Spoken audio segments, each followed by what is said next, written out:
அவங்க வீட்டில் நடந்தால் தெரியணே, அவங்க வீட்டில் நடக்கட்டும். எங்கள் வீட்டில் நடந்துச்சுன்னா இதே விஜய் வந்து எங்கள் வீட்டில் யாரோ வீட்லேயே பொண்ணு எடுத்திருந்தாருன்னா விஜய் நேரம் வெட்டியிருப்பேன், கண்டிப்பாக வெட்டியிருப்பேன். இந்த மாதிரி செய்யணும் எதுக்குண்ணே? இது வந்து இப்போ சொல்கிறாரு பெண் உரிமை பேசுகிறாங்க, பெரியாரை பேசுறதுன்னா அவங்க சொல்கிறாங்க பெண்ணியம் பேசுகிறாங்க, பெரியார் பேசுகிறாங்கன்னா இப்போ பெரியார் வழி தான் போயிருக்காரு போடுறது. 4 பொண்டாட்டி கட்டிக்க 5 பொண்டாட்டி கட்டிக்கன்னு சொல்லிட்டு அவர் பெரியார் வழி தான் போயிருக்காரு. என்னை பொறுத்தவரையும் தமிழ்நாட்டோட நடைமுறையில் அது கிடையாது. அது தனிப்பட்ட வாழ்க்கையை பேசாமல் இருக்கலாம்னு நினச்சோம். ஆனால் அவர் அதுக்கான வழிகளை சிறப்பாக ஏற்படுத்திட்டு இருக்காரு. நீங்கள் இப்போ ஒருத்தர் விஜய்ன்னு சொன்னீங்க. அப்படியே இதோட இந்த 2026 இந்த தேர்தலில் அவரோட கருத்துக்களை நீங்கள் கேட்டிருக்கீங்க. என்னை பொறுத்தவரையிலையும் அவர் வந்துட்டு எங்கே பார்த்தாலும் மேடையில் வந்துட்டு 2 பேர் தான் போட்டி, 2 பேர்த்து தான் போட்டின்னு சொல்லியிருக்காப்புல. அதனால் நாங்கள் சொல்கிறோம், நாம் தமிழ் கட்சி அவர் ஒரு ஆளாகவே மதிக்கலை. நீங்கள் கேட்ட கேள்விகளுக்கு அதான் பதில். அவர் ஒரு ஆளாகவே நாங்கள் மதிக்கலை. ஏன்னு கேட்டிங்கன்னா, அரசியல் வாழ்க்கையில் தான் அவர் வந்துட்டு ஏதோ புரிதல் இல்லாமல் திராவிடம் தமிழ் தேசியம் 2 கண்கள் சொன்னார் நான் நினச்சேன். கடைசியில் வந்துட்டு சொந்த வாழ்க்கையில் 2 கண்கள், இந்த பக்கம் திரிஷா, இந்த பக்கம் தன் மனைவி வச்சுருக்காப்புல. அப்படிங்கும் போது எதுக்குமே லாக்கி இல்லை, புரியுதுங்களா? ஒரு குடும்பத்துக்கும் பயன்பாடாக இல்லை, ஒரு நாட்டுக்கு இவர் எப்படி பயன்பாடாக இருப்பார். அதனால் அவர் பேச்ச நம்ம நாம் தமிழ் கட்சி தம்பிகள் இதுக்கப்புறம் எடுக்கவே தேவையில்லை. அது மக்களே வந்து பார்த்துட்டாங்க, அவரே காட்டிட்டாப்புல. திமுக சரியில்லை, அண்ணா திமுக சரியில்லை, 2 பேருக்கும் மாற்றா நான் வந்து இந்த அரசியல் களத்தில் வரேன் அப்படின்னு சொல்லி மாற்றாக தான் உள்ளே வந்தார் விஜய் அவர்கள் வரும்போது. ஆனால் இன்னைக்கு அவர் அறிவிப்புகளை பார்த்தீங்கன்னா, திமுக மகளிருக்கு குடும்ப தலைவிகளுக்கு 1000 ரூபா கொடுக்குறாங்க, அண்ணா திமுக நாங்கள் வந்தால் 2000 ரூபா கொடுக்குறேன்னு சொல்லியிருக்கிறாங்க. இவர் 2500 ரூபா கொடுத்துருக்காரு. இதில் என்ன மாற்றத்தை நம்ம கண்டுட்டோம்? அதே போல் இப்போ தாலிக்கு தங்கம் கொடுத்தாங்க அண்ணா திமுக, இவர் வந்து நாங்கள் 1 பவுன் கொடுக்குறேன் அப்படிங்கிறாரு. ஸோ இவர் 2 கட்சிகளும், இந்த திராவிட கட்சிகள் எப்படி தமிழ்நாட்டை இத்தனை ஆண்டு காலம் ஏமாற்றி பிழைத்தார்களோ அது கூட +1 தான் இவரை நம்ம பார்க்குறோம். எந்த மாற்றும் இவர்கிட்ட இல்லை. அதுவும் இல்லாமல் இவர் வந்து எந்த ஒரு தமிழ்நாட்டில் இவ்வளோ பாலியல் வன்கொடுமைகள் நடக்குது, பெண்கள் சார்ந்த குற்றங்கள் நடக்குது, வரதட்சணை கொடுமைகள் நடக்குது, எதற்குமே தட்டி கேட்கல. அண்ணா பல்கலைக்கழக பிரச்சனையில் கூட இவர் தலையிட்டு தட்டி கேட்கல. பொள்ளாச்சி வழக்கில் கூட அவ்வளவு பிரச்சனைகள் நடந்துச்சு, அப்போ கூட இவர் தட்டி கேட்கல. இவருக்கு ஒரு மகளிர் தினத்தை அட்ரஸ் பண்ணுறதுக்கு என்ன தகுதி இருக்குன்னு நாம் தமிழர் கட்சியின் மகளிர் பாசறை சார்பில் நான் கேள்வியை முன்வைக்கிறேன். சரிங்களா? அதே மாதிரி அவர் வந்து பெண்களை வந்து என்னமோ போற்றுவர் போல, பெண்களை வந்து நாங்கள் தான் தமிழக வெற்றி கழகம் பெண்களுக்கு அப்படி பண்ணுறோம் இப்படி பண்ணுறோன்னு சொல்கிறாங்கல்ல. நீங்கள் சமூக வலைதளங்களில் போய் எடுத்தீங்கன்னா அவர்கள் பெண்களை பற்றி கொச்சையாக எப்படியெல்லாம் பேசுகிறாங்கன்னு நீங்கள் கண்கூட பார்க்கலாம். தொடர்ச்சியாக அரசியல் பயணிக்கக்கூடிய நாம் தமிழர் கட்சி மட்டும் இல்லை, மற்ற எந்த கட்சி பெண்களாக இருந்தாலும், எந்த இயக்கத்தை சார்ந்த பெண்களாக இருந்தாலும் ரொம்ப கேவலமாக அவர்கள் விமர்சிக்கிறாங்க. இவர் ஒரு கட்சியின் தலைவராக, ஒரு பொறுப்பை உணர்ந்த தலைவராக இப்படியெல்லாம் பண்ணக்கூடாது, நம்ம கட்சி வந்து சமூக ஊடகங்களில் ரொம்ப ரெஸ்பான்சிபிளாக நடந்துக்கணும் அப்படின்னு எந்த இடத்துலையுமே இவர் பதிவு செய்யலைங்களே.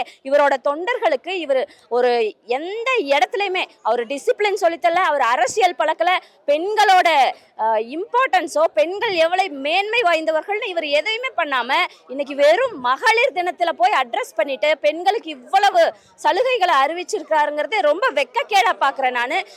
இவருக்கும் இந்த அரசியலுக்கும் ஆகட்டும், இந்த பெண்கள் உரிமைகளுக்காகட்டும், பெண்கள் சார்ந்த விஷயத்துக்கு எதுக்குமே சம்பந்தம் இல்லைங்க. we are ashamed of இவர் விஜய். இதுக்கு வந்து திமுகவும் அதிமுகவும் இருந்திருக்கலாமே. திமுக 1000 ரூபா தரேன்றாங்க, அதிமுக 2000 ரூபாய் தரேன்றாங்க. இவங்க எல்லாம் சொன்னதுக்கப்புறம் மேலே வந்து ஒரு 500 ரூபாய் சேர்த்து 2500 ரூபாயா தரேன் அப்படின்னு இருக்காங்க. இதுக்கு எதுக்கு நான் வந்து தாவேக்கான ஒரு கட்சி, டிவிக்கான விஜய்னு ஒரு மாற்று அரசியலை கொண்டு வரவர் இலவசம் கொடுத்து நம்மளை ஒரு மக்களை வந்து இப்படி அடி முட்டாளாக மாற்றி அவனை உழைக்கிற எண்ணத்தையே அழிச்சிடுறாங்க. விவசாயம் பண்ணணும், நம்ம இலவசம் இல்லைன்னா உழைச்சி சாப்பிடணுங்கிற எண்ணம் வரும். நம்ம இலவசத்தை அள்ளி கொடுக்கும்போது நம்ம எதுக்கு வந்தால் இந்த 2500 ரூபாய் வருது, 2000 ரூபாய் வருது, 1000 ரூபாய் வருதுன்னு சொல்லிட்டு அவங்க அப்படியே அமுங்கிடுவாங்க. உழைக்காமலே அப்படியே போயிடுவாங்க. நகை கொடுக்குறாங்கன்னா இது எப்படி இருக்குது? வெறும் தேர்தல் வாக்குறுதியாக மட்டும்தான் இருக்குன்னு நான் நினைக்கிறேன்.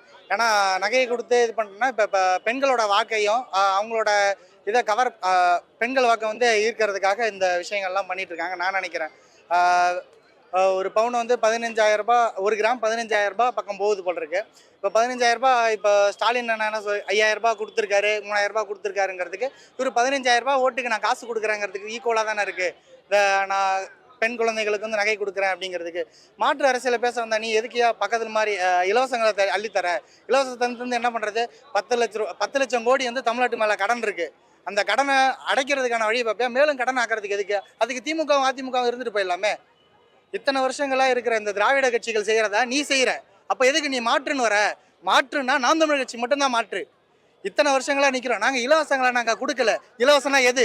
இலவச மருத்துவம், இலவச குடிநீர், இலவச கல்வி, இது மட்டும்தான். இந்த 3 தான். இந்த 3 வந்து நம்ம வச்சு இதை வச்சு நாங்கள் வந்து முன்னேற பார்க்குறோம்.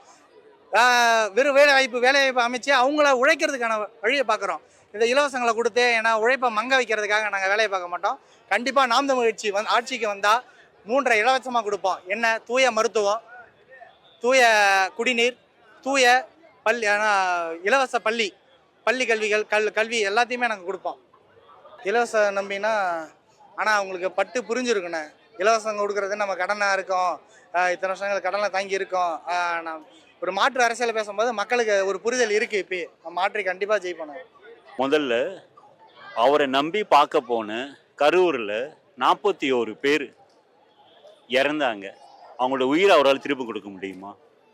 முதல்ல ஒரு கட்சியோட கொள்கை என்ன? ஏற்கனவே 10 லட்சம் கோடி கடனை திராவிட மாடல் அரசு வாங்கி ஒவ்வொருத்தருடைய தலையிலையும் 2 லட்சம் ரூபாய் கடன் இருந்துட்டு இருக்கு. இலவசங்களை கொடுத்து ஏற்கனவே திராவிட கழகங்கள் திமுக அதிமுக எல்லாமே நாட்டை சீரழிச்சிட்டு போயிருக்கு. இவர் புதுசாக மறுபடியும் வந்து இலவசங்களை நான் கொடுப்பேன். அப்போது மக்களுடைய தன்மானத்தை அவங்களால பேருந்து பயணம் கட்டணம் கூட வைக்கக்கூடிய வக்கு இல்லாதவங்களா மாற்ற நினைக்கிறாருங்களா?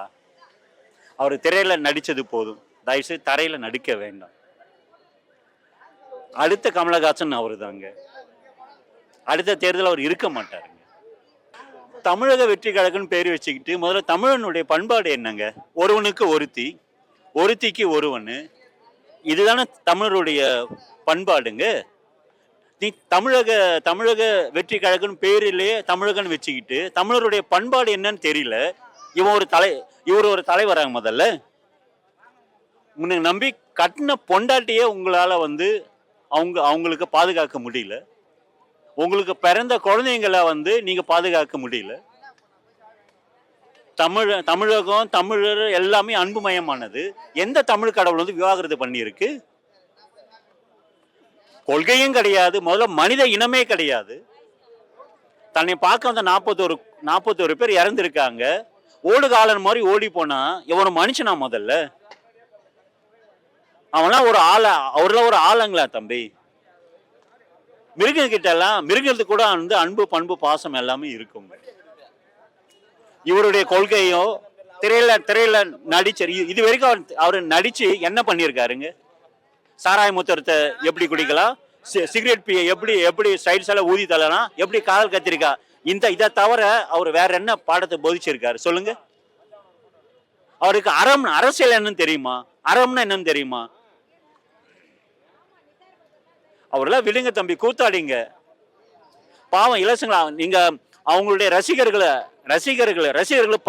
பல பேர் 18 வயசு ஆகாதவங்க, ஓட்டு உரிமை இல்லாதவங்க. இலவசம்ன்ற இந்த சொல்லு தான் வந்து இந்த இனத்தையே அழிச்சிட்டு இருக்கு. இன்னைக்கு நேற்று கட்சி தொடங்கின ஒருத்தவர் கூட வந்து பார்த்தீங்கன்னாக்கா பெண்களுக்கு நகை கொடுக்குறேன், 1,55,000, 1,40,000 வந்து 1 பவுன் நகை விற்கிது, 15,000 ஒரு கிராம் விற்கிது. இதெல்லாம் சாத்தியப்படுமான்னு யோசிச்சு பாருங்க. மக்களுக்கு கொடுக்க வேண்டியது என்னன்னாக்கா தரமான குடிநீர், தூய காற்று, இந்த மண்ணில் வாழறதுக்கு ஏற்ற ஒரு சூழல், அதுதான் தேவை. பாதுகாப்பான ஒரு வாழ்க்கை. அதை எந்த அரசியல் கட்சி தலைவர் கொடுக்குறானோ அவன் தான் இந்த மண்ணுக்கானவன். என்றைக்குமே வந்து ஒரு தலைவன்றான் அடுத்த தலைமுறையை பற்றி யோசிக்கிறவனா இருக்கணும். இன்றைக்கி எதையாச்சும் சின்ன மீனை போட்டு பெரிய மீனை பிடிப்பான்ற வேலையில் தான் இன்றைக்கி இருக்கிற எல்லா அரசியல் கட்சியும் இருக்கிறாங்க. இது அண்ணன் ஒரு மேடையில் பேசும்போது சொல்லிட்டு இருந்தாங்க, பெரியாரை தூக்கி பிடிச்சிட்டு வர இந்த திராவிட முன்னேற்ற கழகம், அண்ணா திராவிட முன்னேற்ற கழகம், இப்போ புதுசாக வந்திருக்க தமிழக வெற்றி கழகம், இவங்க 3 பேரும் சூலாயுதம் எடுத்துகிட்டு வந்தால் நான் ஒத்தையாக நின்று வேலாயத்தால் அதை வந்து தாக்கி அழிப்பண்ணார். அந்த படை தான் தமிழர் படை. அண்ணன் சீமானை கண்டிப்பாக முதலமைச்சர் நாற்காலியில் உட்கார வைப்போம். அவரோட வெற்றின்றது இந்த மக்களோட வெற்றி. அதனால் அண்ணனுக்காக நாங்கள் வந்து உறுதியாக நிற்போம். இந்த புதுச்சேரி மாநாட்டிலேருந்து நாங்கள் சபதம் எடுத்துகிட்ருக்கோம். கண்டிப்பாக புதுச்சேரியில் நாங்கள் ஒரு வெற்றி விளக்கை அடைவோம். அதுக்கு வந்து நாங்கள் முழுமையாக பாடுபடுவோம். நன்றி. இலவசங்கள்ன்றது வந்து நீங்கள் கொடுத்துட்டு யாரும் வந்து இந்த இலவசத்தை கொடுத்தாதான் ஓட்டு போடணுன்ற நிலையில் இருக்க மக்கள்கிட்ட இதை வாங்கிறதுக்கான சூழல் உங்களுக்கு ஏன் இல்லைன்ற கேள்வியை கேட்கணும்.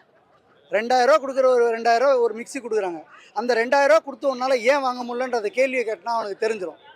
அவனுக்கு ஒரு நல்ல வேலையை கொடுத்தீங்கன்னாக்கா அவனே சம்பாரித்து அவனே வந்து அதை வாங்கிட்டு போகிறான். நீங்கள் எது கொடுக்குறீங்க? கொடுப்பீங்க, 6 மாதத்தில் வீணாகிடும். 6 மாதத்தில் உங்களுக்கு ஆட்சி மாறுதா? அடுத்த 5 ஆண்டு வரைக்கும் நாங்கள் காத்துட்ருக்கணும். அடுத்த 5 ஆண்டு வரைக்கும் நாங்கள் ஏன் காத்துட்ருக்கணும்? நீ நல்ல வேலையை கொடுத்துரு, நல்ல படிப்பை முடிக்கிறோம், நாங்கள் படித்து முடிச்சுட்டு எங்களுக்கு ஒரு வேலையை கொடுக்குறோம். இந்த புதுச்சேரி மண்ணில் பார்த்தீங்கன்னாக்கா இத்தனை பிள்ளைங்க படிச்சுட்டு வராங்க. ஒரு ஆண்டுக்கு பார்த்தீங்கன்னா கிட்டத்தட்ட 1,20,000 பேர் 1,30,000 பேர் படித்து முடிச்சுட்டு வெளில வராங்க. படித்து முடிச்சுட்டு வரவங்களுக்கு இங்கே யாருக்காச்சும் ஒருத்தவங்களுக்கு வேலை இருக்குன்னு சொல்லி பாருங்கள். கிடையாது. இவங்க எல்லாம் ஒன்று சென்னை போகணும், இல்லை பெங்களூர் போகணும், இல்லை ஹைதராபாத் போகணும். சொந்த ஊரில் ஒன்றே ஒன்று தான் பண்ணலாம், குடிக்கலாம். இல்லைனா இவங்க கொடுக்குற இந்த இலவசத்தை வாங்கிக்கிட்டு ஒரு ஓரத்தில் இருந்து 6 மாதத்தில் செத்து போகலாம். அதுக்கு நல்ல அரசியல் கட்சியை தேடுங்க, நல்ல தலைவனை தேடுங்க. ஒரு நாட்டை மாற்றி அமைக்கணுனாக்கா தலைவனை தேர்ந்தெடுங்க. அந்த தலைவன் எங்களை பொறுத்த வரைக்கும் சீமான். அந்த சீமான் தான் எதிர்காலத்தில் தமிழகத்தோட தலைவர். இங்கே புதுச்சேரியிலும் அதுக்கான வேலைகளை நாங்கள் பார்த்துட்ருக்கோம். இங்கேக்கான வேட்பாளரையும் அறிவிச்சிருக்கிறாங்க. நாங்கள் உறுதி. அந்த செய்தியை பார்த்தேன், ஒரு பாப்பா பேசியிருந்தாங்க. நிறைய பேர் வந்துட்டு எதிர்பார்த்துருக்காங்கன்னு நினைக்கிறேன். இவங்க சொன்ன அந்த வார்த்தையால் அந்த பொண்ணு தைரியமாக வந்து நம்பர் கொடுக்க சொன்னால் சொல்லுங்கள். நம்பர் கொடுத்துட்டு பொதுவெளியில் இதான் என் நம்பரு, எங்கள் அண்ணன் மாரி நான் இருக்கிறேன், எனக்கு யார் வேணா வாங்க, குப்பாடுறவங்க வாங்க, கூட தெருப்பு இருக்கிறவங்க வாங்கன்ற மாதிரி சொல்கிறேங்களா தவறா? யார் வேணா வாங்க, நான் 2ஆவதா வரேன் 3ஆவதா வரேன் அந்த பொண்ணு சொல்ல முடியுமா? அவங்களோட தனிப்பட்ட வாழ்க்கையில் சும்மா போகிற போக்கில் ஏதோ புரியாமல் அடிச்சுட்டு விட்டு போகிறது. என் தங்கைகள் வந்துட்டு ஏன் இப்படி திசை மாதிரி போகிறீங்க? ஊடகத்தில் வந்து பேசும்போது எதையும் புரிஞ்சு பேசுங்க. நீங்கள் பாட்டு வார்த்தையில் அள்ளி விடாதீங்க. உங்கள் பொது வாழ்க்கை அது பாதிக்கும். நீங்கள் பாட்டுக்கு உங்கள் அண்ணனை நீங்கள் உயர்த்தி பேசுகிறீங்க, அதாவது உங்கள் தலைவரை உயர்த்தி பேசுகிறீங்கன்றதாக கண்டதை பேசிட்டு போகாதீங்க. கொஞ்சம் புரிஞ்சு என்னன்றதை அரசியல் நாகரிகத்தோடு பேசுங்க. இதுவரையும் வாக்கு செலுத்திட்டு இருந்தீங்க. நான் கூட ஏதோ ஊடக வெளிச்சம் இல்லை, மக்களுக்கு வந்துட்டு எதுவும் வந்துட்டு சென்றடையலை விஷயங்கள், அதாவது கருத்துக்கள் போய் சென்றடையலை அப்படின்னு நினச்சிக்கிட்டு இருந்தேன். ஆனால் இவ்வளோ ஊடகங்கள், இவ்வளோ தெளிவான வந்துட்டு அரசியல் நகர்வுகள் எல்லாம் தெரிஞ்சும் தொடர்ச்சியாக வந்துட்டு பார்த்தீங்கன்னா நீங்கள் வந்துட்டு எந்த கட்சியை வந்துட்டு தேர்ந்தெடுக்கிறீங்களோ அந்த கட்சி தவறு செய்துன்னு தெரிஞ்சும் தொடர்ச்சியாக நீங்கள் தேர்ந்தெடுக்கிறீங்க. அப்போ உங்கள் மேலே தான் தவறு இருக்குது. அப்போ இந்த தவறை திருத்தி கொள்றதுக்கு ஒரு வாய்ப்பு 2026. யாருமே வந்துட்டு இந்த திராவிட கட்சிகளை எதிர்த்து களத்தில் தனித்துவமாக இல்லை. அண்ணன் செந்தமிழன் சீமான் மட்டும்தான் இந்த களத்தில் வந்து தனித்துவமாக இருக்காரு. அந்த புரிதலை வந்துட்டு எடுத்துக்கிட்டு இன்னும் நாட்கள், தேர்தல் நாட்கள் இன்னும் குறைவாக இருக்குது. நீங்கள் இன்னும் கூட உங்களோட சிந்தனையை வந்துட்டு யோசிச்சு யாரை தேர்ந்தெடுக்கலாம்னு சொல்லி நீங்கள் யோசிச்சா கூட திருப்பி ஒரு நல்லவங்கன்னு நீங்கள் நினச்சிங்கன்னா அது நாம் தமிழர் கட்சி அண்ணன் செந்தமிழன் சீமான் மட்டும்தான் இருப்பார். அதே போல் அன்பு மக்களுக்கு என்னோட வேண்டுகோள் என்னன்னு பார்த்தீங்கன்னா, இப்போ உதாரணத்துக்கு மருத்துவமாக இருக்கட்டும், கல்வியாக இருக்கட்டும், விவசாயமாக இருக்கட்டும், இப்போ இப்படி முக்கியமான துறைகளில் நாம் தமிழ் கட்சி என்ன சொல்கிறாங்கன்றத புரிதலே இல்லாமல் நிறைய பேர் ஏதோ கேலி கிண்டல் பண்ணிக்கிட்டு மக்கள் வந்துட்டு புரிதல் இல்லாமல் பேசுறதா எங்களுக்கு அறியாமையே தான் எங்களுக்கு புரியுது. திருப்பியும் தெளிவாக சொல்கிறோம், எது தேவையோ அடிப்படை தேவையோ அந்த தேவையை வந்து இலவசம் சொன்னதுக்கு அப்புறம் மீது எல்லாமே நம்மளால வந்து நம்மளே வந்து அதை பெற்றுக்க முடியும் அப்படின்ற கருத்தை ஃபஸ்ட் நீங்கள் புரிஞ்சுக்கிங்க. இன்னும் தெளிவாக சொல்ல போகணுன்னு பார்த்தீங்கன்னா, இதுவரையும் ஆண்ட கட்சிகள், அதாவது 59 ஆண்டுகள் ஆண்டுறாங்க. இன்னும் ஒரு இது முடிஞ்சுன்னா 60 ஆண்டு வந்து கணக்கு வந்துடுது. இந்த 60 ஆண்டில் இப்போ நாங்கள் தான் வந்துட்டு சிறந்த ஆட்சியை கொடுத்துருக்குன்னு சொல்கிறேன். இந்த 5 ஆண்டில் மொத்தமாகவே இதுவரையும் அந்த ஆண்டுகளில் லஞ்சம் வந்து குறைஞ்சிருக்கா அதிகமாக இருக்கா யோசிச்சு பாருங்கள். லஞ்சங்கள் வந்துட்டு அதிகமாக இருக்கா, அதை குறைஞ்சிருக்கா அதிகமாக இருக்கா யோசிச்சு பாருங்கள். எனக்கு தெரிஞ்சவர்களையும் லஞ்சங்கள் வந்துட்டு இன்னும் அதிகமாகிட்டு தான் போயிட்டு இருக்கு. அப்போ அவங்க செய்கிற ஆட்சிகள் வந்துட்டு சரின்னு எப்படி சொல்ல முடியும்? அடிப்படையாக அங்கே நிற்கிது. ஒரு எந்த சின்ன விஷயத்துக்கும் வந்துட்டு லஞ்சத்தை கொடுத்து தான் ஒரு விஷயத்தை பெற முடியும் அப்படிங்கும் போது, ஒரு பிறப்பு முதல் இறப்பு வரையும் எதையுமே நான் லஞ்சம் கொடுத்து தான் எதையும் நான் பெற முடியும் அப்படிங்கும் போது இது எப்படி சிறந்த ஆட்சி நம்ம சொல்ல முடியும்? அப்போ அடிப்படை வந்துட்டு நம்ம வந்துட்டு பிறப்பு இறப்பு, அப்போ ஆரம்பம் முடிவு, இதில் எல்லா இடத்துலையுமே வந்துட்டு லஞ்சம் கொடுத்துட்டு இருக்கோம். அப்போ இந்த ஆட்சிகள் வந்துட்டு நீங்கள் எப்படி சரியாந்திர ஆட்சின்னு சொல்ல முடியும், சிறந்த ஆட்சின்னு சொல்ல முடியும்? இப்போ தமிழ்நாட்டில் நடக்கிற ஆட்சி என்ன ஆட்சின்னு பார்த்தீங்கன்னா, ஆண்களுக்கு சாராய போதை, பெண்களுக்கு இலவச போதை, இந்த 2 போதையை தான் இவங்க ஏற்றிட்டு இருக்காங்க. சாராயத்தை ஏற்றுறது தான் போதை நீங்கள் நினச்சிட்டு இருக்கீங்க. அதோட மோசமானது பெண்களுக்கு ஏற்றுற போதை, இலவசன்ற போதை. நானும் தொடர்ச்சியாக பார்த்துட்டு இருக்கேன் இந்த களத்தில், இந்த அரசியல் களத்தில் ரொம்ப வந்துட்டு இந்த இலவசங்களை வந்துட்டு பெண்களுக்கு புகுத்தி இந்த சாராய போதை சரி செஞ்சிடலாம் மாட்டுக்கு, உங்க போதையை சரி செய்ய முடியாதாட்டுக்கு. அதனால கவனமா இருந்துங்க பெண்களே. சாராய போதையை விட இலவச போதை ரொம்ப மோசமானது. அதன் விளைவுகள் பெரும் விளைவுகள் வரும். நீங்க அதுக்கு உதாரணம் வந்து பாத்தீங்கன்னா, உங்களுக்கு வந்து கொடுத்தது வந்து பாத்தீங்கன்னா இலவச பணம், அதாவது 1000 ரூபாய் மாதம் 1000 ரூபாய் பணமா இருக்கட்டும், உங்களுக்கு 5000 ரூபாய் தற்சமயத்தில் தேர்தல் வந்து கொடுத்த விஷயமா இருக்கட்டும், அடுத்த கட்டமா உங்களுக்கு இலவச பேருந்தா இருக்கட்டும், இது எல்லாமே வந்து பாத்தீங்கன்னா உங்களுக்கு கொடுத்தாங்களா வழிய உங்களோட ரேஷன் அட்டையில உங்களோட ரேஷன் அட்டைக்கு தலைக்கு வந்துட்டு 5 லட்சம் வந்துட்டு கடன்ல நீங்க இருக்கீங்க. அதை உங்களுக்கு யாரும் வந்து சொல்றது இல்லை. புரியுதுங்களா? இப்போ உதாரணத்துக்கு வந்து ஒரு நடைமுறை கொண்டு வராங்க. இது மாதிரி மொத்தமா இருக்க கடன்களை வந்துட்டு ஒவ்வொருவரோட ரேஷன் அட்டையிலும் நாங்கள் ஏத்துறோம் அப்படின்னு ஏத்திட்டாங்க அப்படின்னா உங்களுக்கு எந்த இலவசமும் தர முடியாது அவங்களால. நீங்க ஏற்கனவே கடன்காரனா அவங்க அட்டை இருக்கும்போது நீங்க எந்த பணத்தை போய் பெறுவீங்க? உங்களால பெற முடியாது. அப்ப இதெல்லாம் புரிஞ்சுக்கிங்க. அதை நடைமுறைப்படுத்துறதுக்கான சூழ்நிலை நீங்களே உருவாக்கிடாதீங்க. எல்லாமே வந்து வாக்குறுதிகள் வந்து வெத்து வாக்குறுதிகள் வந்து கொடுத்துட்டு இருக்கலாம். இதில் வந்து என்ன சொல்கிறதுன்னா, அவங்க வந்து எல்லாருமே மக்கள் வந்து திரை கவர்ச்சியை வந்து விரும்புகிறாங்களே தவிர்த்து அந்த கட்சியில் வந்து கொள்கையின் அடிப்படையில் எதுவுமே கிடையாது. நான் இதை கொடுக்குறேன், அதை கொடுக்குறேன், அண்டாங் கொடுக்குறேன், சட்டி கொடுக்குறேன், பானை கொடுக்குறேன் அப்படின்லாம் வந்து சொல்கிறாங்க. இந்த மாதிரி கொடுக்குறவங்க எத்தனை கோடி ரூபாய் எவ்வளோ மக்களுக்கு வந்து கொடுக்கணும், அத்தனை கோடி ரூபாயை அவங்க எடுக்கிறதுக்கு வந்து என்ன பண்ணுவாங்க? அப்போ வந்து ஊழல் லஞ்சம் மலிஞ்சு தானே கிடக்கும். அவர் வேணா ஒரு ஆள் சொல்லிட்டு போகலாம். அவரால் சட்டமன்றத்துக்கு தேர்ந்தெடுக்கப்பட்டு அவர் போனார்னா ஒன்று வந்து விதைச்சா அவர் வந்து எடுத்து தானே ஆகணும். அதுக்கு வந்து பன்மடங்காக தானே எடுக்கணும். அதனால் அது வந்து எப்படி தூய்மையான அரசியலாக இருக்கும், தூய்மையாக மக்களுக்கு போய் சென்றடையணும் எப்படி நினைக்கிறீங்க? அப்படி அவர் வந்தாலுமே லஞ்சம் ஊழல் தான் மலிஞ்சு கிடக்கும். பெண்களுக்கு வந்து அவர் அதை செய்கிறேன் இதை செய்கிறேன் அப்படின்னு சொல்லலாம். முதல்ல குடும்பத்தில் வந்து நீங்கள் சரி செய்யுங்க, அதுக்கப்புறம் நீங்கள் அரசியலுக்கு வாங்க. உன்னோட குடும்பத்தையே சரி செய்ய முடியல, உன் வீட்டில் இருக்க குப்பையே உன்னால் அள்ளி கொட்ட முடியல, நீ எப்படி அரசியலுக்கு வந்து அரசியல் குப்பையை நீ அள்ளி கொட்ட முடியும்? அதனால் இது எல்லாமே வந்து அவர் வந்து இங்கே நின்னா, பாண்டிச்சேரியில் நின்னா கண்டிப்பாக மக்கள் வந்து சரியான பாடம் புகட்டுவாங்க. ஓட விட்டு அவரை நாங்கள் விரட்டுவோம். நாம் தமிழர் கட்சி மக்கள் பெண்கள் வந்து 14 பெண்கள் 14 ஆண்கள் நிற்கிறோம். ஆண்களோட பெண்கள் சரிநிகர் சமம் இல்லை, ஆணும் பெண்ணும் சமன் வந்து எங்கள் அண்ணன் செந்தமிழன் சீமான் அவர்கள் வந்து நிக்க வச்சிருக்காரு. கண்டிப்பா வந்து பெண்கள் வந்து பெண்களுடைய ஓட்டு எல்லாமே வந்து நாம் தமிழர் கட்சிக்கு தான் நான் வந்து உறுதி செய்யறேன். இப்போ வந்து நீங்க இந்த மாதிரி கேள்விகளை கேட்குறப்ப விஜயை பத்தியே கேட்டுட்டு இருக்கீங்க. நீங்க வந்தா என்ன செய்வீங்க அப்படின்னு கேட்டா நான் வந்து சொல்லுவேன், ஆண்ட கட்சிகள் என்ன பண்ணுச்சு, ஆளுங்கட்சிகள் என்ன பண்ணுச்சுன்னு கேட்டா ஒரு டைம் கூட ஒன்று நீ அரசியல்ல 1% வாக்கு கூட நீ வாங்கல. வாங்காதப்ப வந்து எங்க அண்ணன் வருவேன், ஒரு பொண்ணு வந்து சொல்றா 3 மாசம் கர்ப்பிணி சொல்லிட்டு சொல்றா அண்ணன்றா, அடுத்து நான் உனக்கு புருஷனா கூட நான் போவேன் அப்படின்றா. இதுல வந்து எங்க வந்து நம்ம கலாச்சாரமே வந்து பண்பாடு சீர்கேடு அடைஞ்சிருது. இந்த மாதிரி இருக்கிறப்ப அவர் வந்து ஆட்சிக்கு வந்து தங்கையை வந்து பொண்டாட்டின்னு சொல்லிட்டு கையை பிடிச்சிட்டா என்ன பண்றது? அவர்லாம் வந்து நாட்டுக்கு என்னங்க செய்ய போறாரு? இதை வந்து எப்படி வந்து கவர்ச்சியில வந்து மக்கள் ஓடுறாங்க? கண்டிப்பா வந்து கொள்கையின் அடிப்படையில் நிக்கிற மக்கள் யாருமே வந்து வாக்கு வந்து விஜய்க்கு மாறவே மாறாது. சும்மா வேடிக்கை பார்த்துட்டு கைத்தட்டல் வாங்கிட்டு போலாமே தவிர்த்து ஆட்சி அதிகாரத்துல அவரால் உட்காரவும் முடியாது. இது வரைக்கும் அவர் வந்து உட்காந்து 1% வாக்கு வாங்காத ஆட்களே இந்த அளவுக்கு சொல்றாங்க. நாங்க இன்னைக்கு வரைக்குமே வாக்கு வாங்கி 8.1% வாங்கி நான் வந்து தமிழ்நாட்டில் வந்து அங்கீகரிக்கப்பட்ட கட்சி ஆயிட்டோம். புதுச்சேரியில வந்து 3வது இடத்துல வந்து நாங்க வந்து நின்றுருக்கோம். இதை மாதிரி வந்துட்டு அதுக்கப்புறம் நீங்க கேள்வி கேளுங்க, அதுக்கு நான் பதில் சொல்றேன். நன்றி. அதாவது அதே திராவிட அரசியல் செய்யறதுக்கு எதுக்கு விஜய் அவர்கள் இன்னொரு கட்சி ஆரம்பிச்சுட்டு வந்தாருன்னு தெரியல. இது வந்து இன்னொரு திமுக வெர்ஷன் தான். திமுக 2.0 மாடல் அவங்க ஓப்பன் பண்ணிட்டாங்க, இவங்க 3.0 அப்படிதான் சொல்லிக்கணும். அதாவது மாற்று அப்படின்னா தமிழ்நாட்டிலையும் சரி, இங்கே புதுச்சேரிலையும் சரி, ஏன் இந்தியாவிலேயும் சரி, அது நாம் தமிழர் கட்சி மட்டும்தான். அண்ணன் சீமான் அவர்கள் மட்டும்தான் மக்களுக்கான அரசியல் செய்கிறாங்க. மற்றவங்க எல்லாருமே வாக்கு வாங்குறதுக்கான அரசியல் மட்டும்தான் செய்கிறாங்க, அதாவது தேர்தல் அரசியல் செய்கிறாங்க. அதனால் விஜய் அவர்கள் என்ன கேட்டால், விஜய் அவர்கள் நீங்கள் தயவு செஞ்சு கட்சியை கழிச்சிட்டு வீட்டுக்கு கிளம்பிடுங்க, போய் நடிக்கிற வேலையை பாருங்க. அதுதான் வந்து இந்த நாட்டுக்கும் நல்லது, உங்களுக்கும் நல்லது. ஏன்னா இப்போ உங்களுடைய பர்சனல் கேரக்டர்லாம் வெளியே வந்து போயிட்டு இருக்கு. ஸோ தேவையில்லாமல் நீங்களும் அசிங்கப்பட்டு மக்களையும் வேதனைக்குள்ளாக்காதீங்க. அதனால் கெஞ்சி கேட்டுக்கிறேன், நீங்கள் கட்சியை கழிச்சிட்டு போகிறது நல்லதுங்க, எல்லாருக்கும் நல்லது.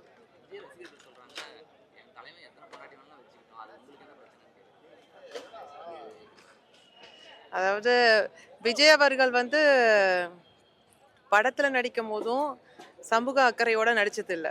அப்பத்துலேருந்தே அவருக்கான ஒரு பட்டாலும், அவர் எப்படி படத்தில் நடிக்கிறாரோ, பெண்களை எப்படி பார்க்குறாரோ, அவருடைய படங்கள் எல்லாமே பெண்களை ஒரு ஆபாச பொருளாக தான் காட்டுறாங்க. அதே மாதிரி சிகரெட்டு, தண்ணி, இந்த மாதிரி விஷயங்கள்லாம் தொடர்ந்து அவருடைய படங்களில் காட்டிகிட்டே இருக்கார். அதே மாதிரி அவருடைய ரசிகர்களையும் அவர் வளர்த்துருக்காரு. அப்படி இருக்கும்போது தலைவர் எப்படியோ அப்படிதான் ரசிகர்களும் இருப்பாங்க. இது வந்து இந்த சமூகத்துக்கு ரொம்ப ரொம்ப கேடு. ஒரு வருங்கால ஜென்ரேஷனே மோசமான பாதைக்கு கொண்டு செல்றாருன்னு தான் நான் சொல்லுவேன். இது வந்து அவங்களோட ரசிகர்கள் சொல்றாங்கன்றது இல்ல. அவரு வந்து படங்கள் மூலியமா நடிச்சு அவருடைய யோசனையா தான் எல்லாரும் பேசிட்டு இருக்காங்க. ஆ, ஆக மொத்தத்துல நீங்க படத்துலயும் நடிக்காதீங்க சார். நீங்க தான் சம்பாதிச்சிட்டீங்களா, போய் ஜாலியா வாழுங்க சார். நீங்க போயிடுங்க சார்.